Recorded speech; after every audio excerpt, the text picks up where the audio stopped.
जीवनातील मोठ्या समस्या एका साधूने त्याच्या विचारातून मांडलेल्या आहे. चला तर आपण या कथेला सुरुवात करूया.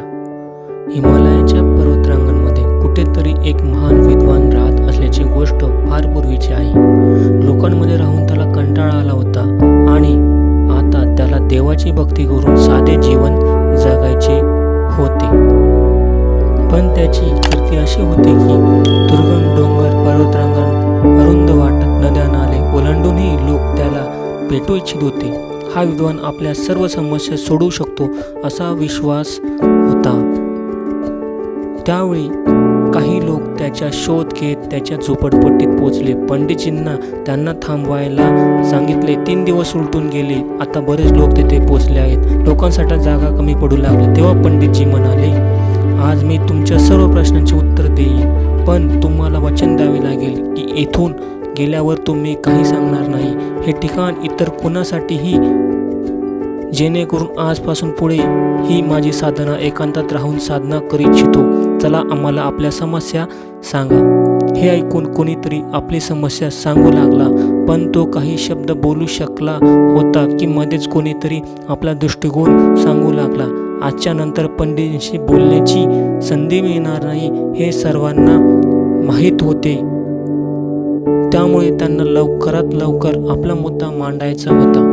काही वेळातच ते दृश्य मासळी बाजारासारखे झाले आणि शेवटी पंडितजींना ओरडावे लागले, कृपया शांत व्हा. तुमच्या समस्या एका कागदावर लिहून आणि मला द्या.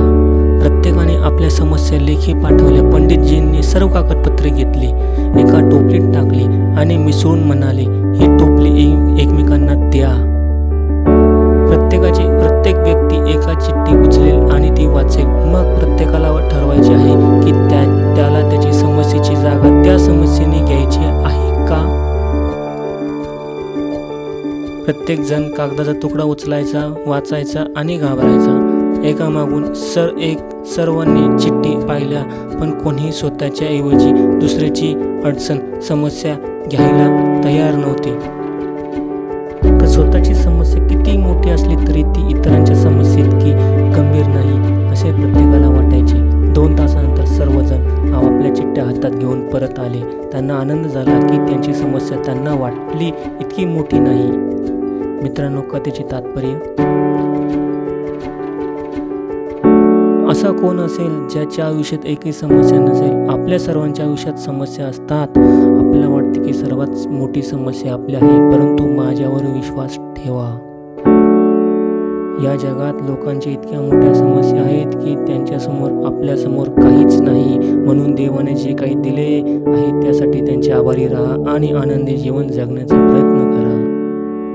मित्रांनो, व्हिडिओ कशी वाटली, काय वाटले, शेअर करा, सबस्क्राईब करा, बेल आयकॉनचं बटन दाबा आणि जास्तीत जास्त कमेंट करा. धन्यवाद.